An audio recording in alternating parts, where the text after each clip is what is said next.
with me. Hey. And I'm actually filming a video. What the fuck? But we are doing a little bit of a recommendations video, which is basically 6 books.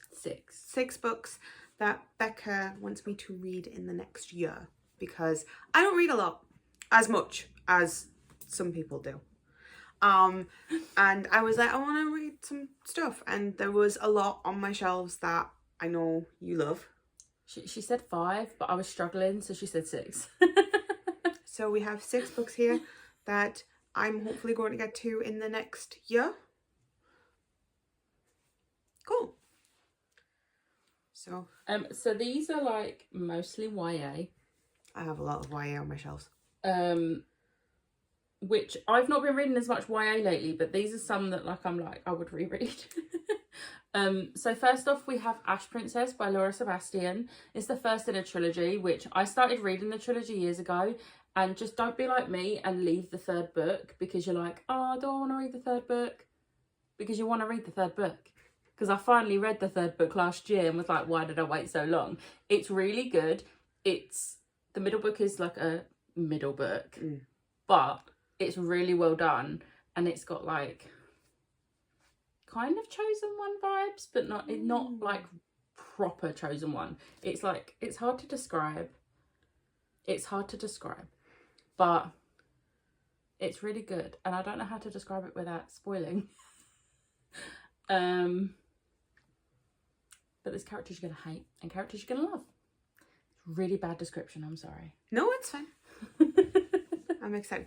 I have tried to pick this up a few times before. And I wasn't in the mood for it at that time, so I didn't do it. But I am excited. That is one that I took to Yalk and I got it signed. Very good.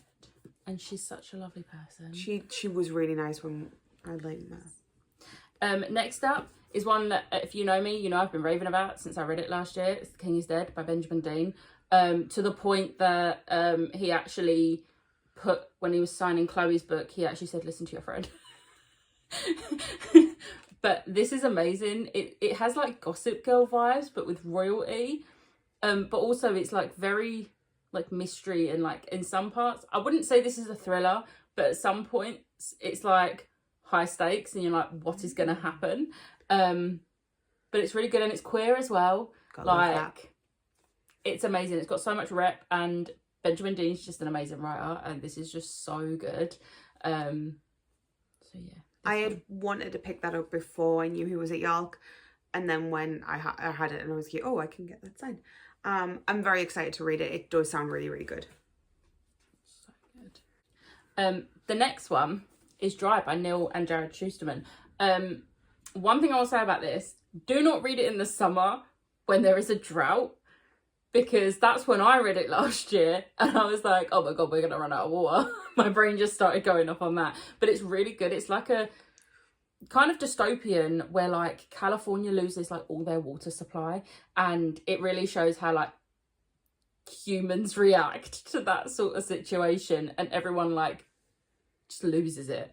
And which, fair, you would go into full panic mode, but people show their true colours.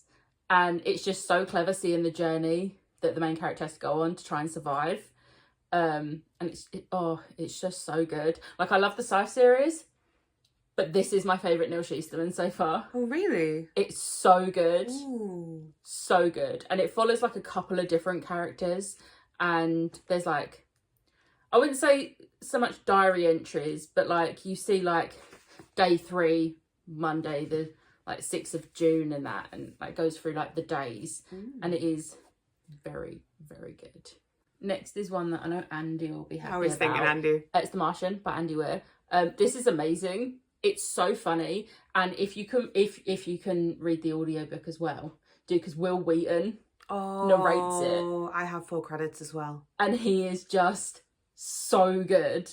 Like, he brings this character to life so much. But just in general, it's really like fun to see like how he survives on Mars on his own, like in the science side of it. Like, I didn't think I would get along with it because I was like, I'm not gonna be smart enough to understand this. But it's done in a really good way that, like, even if you don't understand science, It explains it, but not in an info dumpy way. I think that's why I've put it off, because I've been like, I'm not a massive science head, and yeah, you don't need to be a massive science head. It simplifies it without making it seem like he's talking to a 2-year-old. Right, okay. And it's really funny at the same time. Like, you'll fall in love with the main character. And then once you've read it, watch the film, because the film is also so good. It's one of the best adaptations I've ever seen. Oh, nice. So, yeah. But, yeah, Will Wheaton does the audiobook. I love Will Wheaton. Love Will Wheaton. The next one is probably one no one's going to be surprised. It's The Invisible Life of Addie Lrope by V. Schwab. I've read some of this. This book is beautiful and I love it. I do get why some people don't. I personally think it's one of the best books ever and I love it so much and I want everyone to read it. So I read some of it and then had completely forgotten that I was supposed to be buddy reading it with a friend. So I had to stop. And then we never buddy read it. Which meant you never finished it, which is fair. Yeah. Which is fair. And I keep on being like, I should read that. And then I just don't. It's one of my favourites. And I mean, if you want a buddy read it, I will take one for the team and I will reread it again. Like, I've only read it 3 times. That's actually impressively low. I know. To be fair, I read it 3 times and then I discovered Love Hypothesis. That makes sense. That makes sense. But this is going to be on Schrobalong at some point. Yeah, that's what that's one of the reasons I've been putting it off, is because I knew it was going to be coming on to Schrobalong.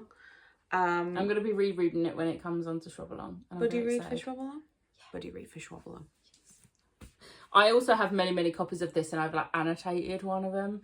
So like afterwards you can see my annotations. It's going to be like my my notes for Aurora's End. And then the final one is one that no one ever talks about and I'm like, it deserves more recognition, so I want more people to read it, and it's Fire with Fire by Destiny Soria. This is like a YA book that come in Fairy Loot like 2 years ago and no one ever talks about it. It's dragons, it's modern day setting, and it's just a fantasy standalone, and it's really well done for a standalone that's like not that big. It's amazing. It has like a bit of like sibling rivalry in it, but not too intense. And it's really good. And no one ever talks about it. And I'm really sad that no one ever talks about it, because I'm like, did people actually read it? Which I feel like I'm a bit of a hypocrite because I don't read my Fairy Loot books. Like I'm getting there. But like, this is one that I did read and I really enjoyed it. I think that's one of the reasons. So I think this was this might have been my first Fairy Loot. Or if it wasn't the first one, it was one of the first ones I did. Hilariously, I got my confirmation that I'd been accepted I'd come off the waiting list for Fairy Loot on my birthday 2 years ago. Which I thought was hilarious. And then I only had it for a year, and then because of Every, I stopped. Because I've lost books because of Every. Yeah. But I think I didn't read this one because no one was talking about it. No one was saying anything about it. And it was one of those things of I was like, I've never heard of it. I've never, like, there's nothing. I think this was debut author as well. Which is so bad. Like you would think people would be like, oh, it's a new author, let's give them a go. Which is why I ended up like reading it. Because I was like, I've not seen anyone talking about it. Let's see what this is all about. And then I was like, why aren't people talking about this?